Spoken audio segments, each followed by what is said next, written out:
हम पढ़ेंगे chapter principle of inheritance and variation के बारे में। जेनेटिक्स का मतलब क्या है? Variation of characters from parents to offspring.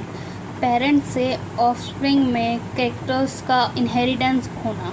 ठीक है, इनहेरिटेंस मतलब क्या है? Process by which characters pass from, वो प्रोसेस जिससे कोई कैरेक्टर पेरेंट्स से प्रोजेनी में जा रहा है उसको हम इनहेरिटेंस कहते हैं। ये बेसिस ऑफ हेरिडिटी है। वेरिएशन क्या है? Degree by which progeny differs from parent, मतलब बच्चा अपने पेरेंट्स से कितना अलग है, वो है हमारा वेरिएशन। अब आते हैं मेंडल्स लॉ ऑफ इनहेरिटेंस। इसमें एक साइंटिस्ट थे ग्रीगर मेंडल, उन्होंने एक्सपेरिमेंट करा था गार्डन पीस पे 7 साल तक, 1856 से 1863 तक, और प्रपोज किया था law of inheritance in living organism. Scientist था जिसने फर्स्ट टाइम स्टैटिस्टिकल एनालिसिस और मैथमेटिकल लॉजिक्स को बायोलॉजी में अप्लाइड किया था। इसका जो एक्सपेरिमेंट था उसका लार्ज सैम्पलिंग साइज था, जिसकी वजह से इसको ग्रेटर क्रेडिबिलिटी मिला था। विल कंडक्ट सच आर्टिफिशियल या क्रॉस पॉलिनेशन। मेंडल ने ऐसे ही कुछ आर्टिफिशियल या क्रॉस पॉलिनेशन एक्सपेरिमेंट्स करे using true breeding P lines, जो कि अंडरगो कंटिन्यूस सेल्फ पॉलिनेशन, जो कि सेल्फ पॉलिनेशन करते हैं, कंटिन्यूस सेल्फ पॉलिनेशन। तो जो ट्रू ब्रीडिंग पी लाइन्स थी वो 14 थी। As pairs were similar except for one, सारे के सारे पेयर्स वर सिमिलर, एक करेक्टर को छोड़ के जिसको हम कंट्रास्टिंग ट्रेट कहते हैं। तो हमारे पास कुछ 7 करेक्टर्स थे, ठीक है, और 14 कंट्रास्टिंग ट्रेट्स थे। जैसे कि स्टेम हाइट में डोमिनेंट हो गया टॉल, रिसेसिव हो गया ड्वार्फ, ये है हमारे डोमिनेंट, ये है हमारे इधर रिसेसिव। फ्लावर कलर में उसका वॉयलेट और recessive white. Flower position axial terminal. Pot shape inflated constricted. Pod colour green yellow. Seed shape round wrinkled. Seed colour yellow green. अब आता है इनहेरिटेंस ऑफ वन जीन, जो कि हम मोनोहाइब्रिड क्रॉस कहते हैं जिसको। अब इसमें हमने क्या करा, इसने क्या करा था, टॉल और ड्वार्फ प्लांट को सेल्फ पॉलिनेट कराया था। टॉल जिसका फिनोटाइप है कैपिटल टी, ड्वार्फ जिसका जीनोटाइप है कैपिटल टी, ड्वार्फ जिसका है स्मॉल टी।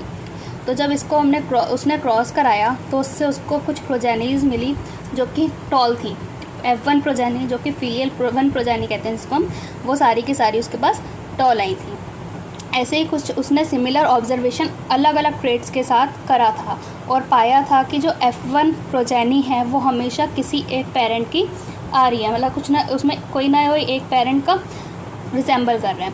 अब उसने उसको सेल्फ पॉलिनेट कराया, टॉल को, F1 प्रोजेनी के टॉल को सेल्फ पॉलिनेट कराया, तो उससे उसके पास जो रेशियो आया था, फिनोटिपिक रेशियो जो आया था वो 3:1 आया था, और जीनोटिपिक रेशियो उसके पास 1:2:1 आया था।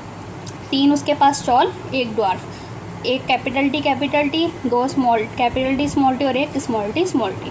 ये बताता है कि जो टॉल और ड्वार्फ है वो अपने पेरेंट्स के आइडेंटिकल हैं, मतलब कोई भी ब्लेंडिंग, कोई भी मिक्सिंग शो नहीं हो रही है।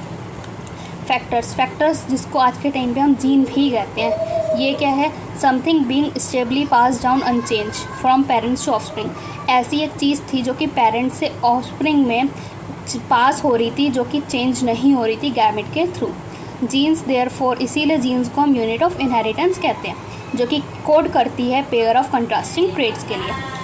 एलील्स क्या होते हैं? ये slightly differ form of same gene, same gene की अलग अलग फॉर्म को हम एलील कहते हैं। जैसे capital T for tall, small T for dwarf, capital T small T are allele of each other. ऐसे ही जो F1 है उसमें कैपिटल टी और small T exact like that of capital T and capital T in appearance. जो F1 में हमारे पास कैपिटल टी स्मॉल टी आया था वो एग्जैक्टली कैपिटल टी की जगह जैसा दिखता था।